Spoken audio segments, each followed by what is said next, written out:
2024 সালে যে সমস্ত ছাত্রছাত্রীরা মাধ্যমিক পরীক্ষা দিয়েছো এবং উচ্চ মাধ্যমিক পরীক্ষা দিয়েছো, তোমাদের তো সামনেই রেজাল্ট। তোমরা তো ইতিমধ্যে জেনে গেছো যে মে মাসের 2 তারিখে মাধ্যমিকের রেজাল্ট এবং মে মাসের 8 তারিখে হচ্ছে উচ্চ মাধ্যমিকের রেজাল্ট। তো আজকে আমি বিশেষ করে আলোচনা করব মাধ্যমিকের ব্যাপার নিয়ে এবং আগামীকাল আমি আলোচনা করব উচ্চ মাধ্যমিক নিয়ে। তো যে সমস্ত ছাত্রছাত্রীরা বহু চিন্তার মধ্যে আছো যে আমাদের রেজাল্ট কি হবে, অনেকে এমন পরীক্ষা দিয়েছে হয়তো চিন্তা করছে যে পাস করতে পারবো কি পারবো না। অনেকে আবার এমনও আছে যে কত নাম্বার পাবো, না পাবো, লেটার মার্কস পাবো না পাবো না, বা হয়তো নাম্বারের কাছাকাছি গেলাম সেখানে গ্রেস নাম্বার দিয়ে আমি পাস করতে পারবো কি পারবো না। এরকম কিন্তু বিভিন্ন ধরনের তোমাদের মধ্যে কিন্তু প্রশ্ন আছে। আজকে আমি একটা ডিটেলস কিন্তু তোমাদের বলে দিচ্ছি। তো তার আগে বলে রাখি, যদি আমার ভিডিওটি ভালো লেগে থাকে তাহলে অবশ্যই কিন্তু একটা সাবস্ক্রাইব এবং লাইক করে দিও। মানে আমার তো জ্বর ছিল এবং তোমার ধরো সর্দি কাশি এবং গলা ব্যথা, তার তুলনায় আজকে একটু ভালো আছি। সেই জন্য যদিও আমার কোনো রকম যদি আমার গলার মধ্যে যদি অস্পষ্টতা যদি শোনা যায় তাহলে আমাকে কিন্তু ক্ষমা করে দিও। তাহলে চলো আজকে একটা আলোচনা করি যে মাধ্যমিকের রেজাল্ট কেমন হতে চলেছে। প্রথমেই সুখবরটা দিই, সেটা হচ্ছে কি যে মাধ্যমিকের রেজাল্ট কিন্তু বিগত বছর তুলনায় অনেক ছেলে কিন্তু পাস করতে চলেছে। অতএব সেই নিয়ে কিন্তু তোমার কিন্তু কোনো টেনশন করো না। এইবার 1 নাম্বার পয়েন্টে যেটা আসছি সেটা হচ্ছে যে কিছু কিছু ছেলে মেয়ে আছো যারা ধরো হয়তো কোনো হয়তো দেখা গেলো বেঙ্গলিতে হয়তো দেখা গেলো 13 নাম্বার পেলে, ইংলিশে হয়তো দেখা গেলো কোনো কারণে হয়তো 14 নাম্বার পেলে, হয়তো লাইফ সায়েন্সে হয়তো দেখা গেলো কোনো কারণে 12 নাম্বার পেলে। এই যে আমি কথা বলছি রিডিং পরীক্ষায়, কিন্তু কোনো প্রজেক্টের কথা বলছি না। আবার হয়তো দেখা গেল ফিজিক্যাল সায়েন্স হয়তো দেখা গেল কোনো রকম করে 11 নাম্বার পেলে। এই যে মোটামুটি এই রিটিং পরীক্ষায় কিন্তু কত নাম্বার তুলতে হয়, রিটিং পরীক্ষায় কিন্তু 15 নাম্বার তুললে পরে তবেই কিন্তু কি হবে, তুমি কিন্তু পাস করতে পারবে। তাহলে যদি এইরকম যদি কোনো সাবজেক্টে যদি নাম্বারগুলো থাকে, কোনোটা 13, কোনোটা 14, কোনোটা 12, কোনোটা 11, তোমরা একদম নিশ্চিন্ত থাকো যে এইখানে কিন্তু তোমাদের 3 থেকে 4 নাম্বার কিন্তু গ্রেস নাম্বার দেওয়া হবে। 3 থেকে 4 নাম্বার যদি গ্রেস নাম্বার দেওয়া হয় তাহলে অটোমেটিকলি কিন্তু তোমরা 15 নাম্বার পেয়ে যাবে। আর প্রজেক্ট যদি তোমাদের 10 নাম্বার থাকে তাহলে সেই সাবজেক্টে 25 নাম্বার উঠে যাবে এবং অনায়াসে কিন্তু তোমরা পাস করে যাবে। এবার আমি তোমাদের আচ্ছা, এবার আমি তাহলে তোমার বুঝতে পারলে যে যাদের কোনো সাবজেক্টে যদি দেখা যায় 13, 12, 11 এরকম 10 নাম্বার করে উঠেছে, সেখানে 15 নাম্বার হয়তো পাওনি, কিন্তু সেখানে 3 থেকে 4 নাম্বার গ্রেস নাম্বার দিয়ে কিন্তু তোমার কিন্তু পাস করে যাবে। এটা 100% তোমরা ধরে নাও এবং নিশ্চিন্তে থাকো। এবার পরের ব্যাপারটা আসি, কিছু কিছু স্টুডেন্ট হয়তো এমন পরীক্ষা দিয়েছে, দেখা গেল সে লাইফ সায়েন্সে পেয়েছে হয়তো রিটিন পরীক্ষায় 8, ফিজিক্যাল সায়েন্সে রিটিন পরীক্ষায় পেয়েছে 7 এবং বেঙ্গলিতে হয়তো পেয়েছে দেখা গেল কোনো রকম করে পেয়েছে 9। এই যে নাম্বারগুলো, এইখানে কিন্তু 15 নাম্বার তুলতে গেলে কম বেশি করে মোটামুটি 8 থেকে 9 নাম্বার, 8 থেকে 7 নাম্বার কিন্তু দরকার পড়ছে।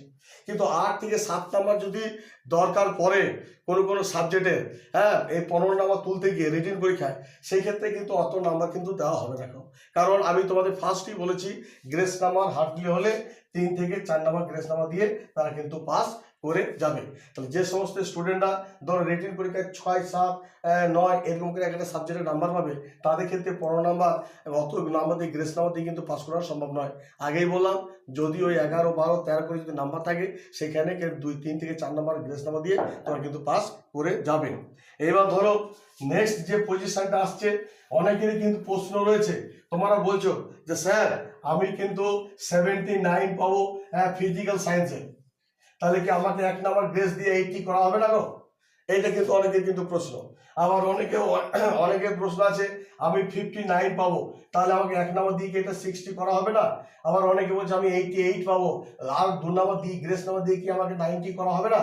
না, যারা ধরো ভালো মতো পাস করে যাচ্ছ, তোমাদের কোনো ভালো রেজাল্ট করছো, সেই ক্ষেত্রে যে আরো 2 নাম্বার দিয়ে 90 করা হবে, 79 আছে আর 1 নাম্বার দিয়ে তোমাকে 80 করা হবে, এটা কিন্তু কোনো গ্রেস নাম্বার দেওয়া হয় না।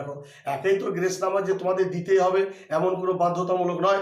গ্রেস নাম্বার তাদেরকে দেওয়া হয় যারা ধরো 2-3 নাম্বার জন্য রিটেন পরীক্ষায় পাস করতে পারছে না গো, বা হয়তো 25 নম্বর তুলতে গিয়ে প্রজেক্ট বা রিটেন পরীক্ষা নিয়ে 25 নম্বর তুলতে পারছে না গো, 2-3 নম্বর হয়তো প্রয়োজন, তাদেরকে গ্রেস নাম্বার দিয়ে পাস করানো হয়। আর যারা অটোমেটিকলি পাস করে যায় তাদের কিন্তু কোনো রকম গ্রেস নাম্বার দেওয়া হয় না গো। যাই হোক, এই বছর কিন্তু তোমাদের পরীক্ষার রেজাল্ট কিন্তু খুব ভালো, সবাই কিন্তু পাস করছো। যারা একটুকু হলেও লিখেছ হয়, যারা একটুকু হলেও লিখেছো তারা 100% ধরে নাও, যে 100% ধরে নাও তোমরা কিন্তু পাস করবে। আমার কালিটা করছে না গো, 100% ধরে নাও তোমরা কিন্তু পাস করবে। যারা একটুকু হলেও লিখে এসেছো ধরে নাও তো 100% পাস করবে। কিন্তু ফেল কারা করবে কিছু মনে করো না, কিন্তু যেটা সত্য কথা সেই সত্য কথা তো আমাকে বলতে হবে। ফেল তারাই করবে যারা ধরো খাতা একদম কোনো কিছু লেখেনি, সাদা খাতা দিয়ে এসছে, তারা কিন্তু পাস করতে পারবে না। কারণ মাধ্যমিকের ফেলের সংখ্যাও কিন্তু অনেক থাকবে। ফেল তারাই করবে যারা একমাত্র সাদা খাতা জমা দিয়ে এসছে, তারা কিন্তু ফেল করে যাবে। যারা শুধু প্রশ্ন উত্তরগুলো শুধু প্রশ্ন লিখে এসেছে তারাই ফেল করে যাবে, কোনো উত্তর লেখা নেই। যারা খাতার মধ্যে বিভিন্ন ধরনের বাজে কমেন্ট করেছে তারা তো পাস করতে পারবে না। যারা ধরো কোনো রকম কারণে হয়তো স্কুলে প্রেজেন্ট থাকতে পারেনি, তার হয়তো কোনো অসুবিধার জন্য তারা কিন্তু পাস করতে পারবে না। আর যারা ধরো রিটেন পরীক্ষায় 6 নাম্বার 7 নাম্বার 2 নাম্বার 4 নাম্বার করে একটা রিটেন পরীক্ষায় পাচ্ছ, তাদের ক্ষেত্রে ওই 15 নাম্বার তুলতে গেলে যে গ্রেস নাম্বার দরকার সেটা কিন্তু দেওয়া হবে না, অতএব তারাও কিন্তু পাস করতে পারবে না। যাই হোক, তবে এবারে রেজাল্ট আগের তুলনায় বিগত বছরের তুলনায় অনেক ভালো। আশা করছি তোমরা সকলে লিখেছো এবং পাস করে যাবে। এই বলে আমি আজকের মতো ভিডিওটি শেষ করছি। হ্যাঁ, আর যদি ভিডিওটি ভালো লেগে থাকে তাহলে অবশ্যই কিন্তু একটা লাইক করে দিও। আগামীকাল আমি উচ্চ মাধ্যমিক নিয়ে বলবো, তোমরা যারা উচ্চ মাধ্যমিক দিয়েছো 2024 সালে তোমরা কিন্তু একটা অপেক্ষায় থাকো। ঠিক তোমার আজ যেমন মাধ্যমিক বোঝালাম ঠিক তেমনি আমি তোমার উচ্চ মাধ্যমিকদের বুঝিয়ে দেবো যে তোমাদের কীরকম পাস করতে চলেছে, কত নাম্বার গ্রেস পড়ছে, বা কীরকম রেজাল্টে কীরকম ফলাফল হয়েছে, সবই আলোচনা করবো। এই বলে আমি ভিডিওটি শেষ করছি। ধন্যবাদ।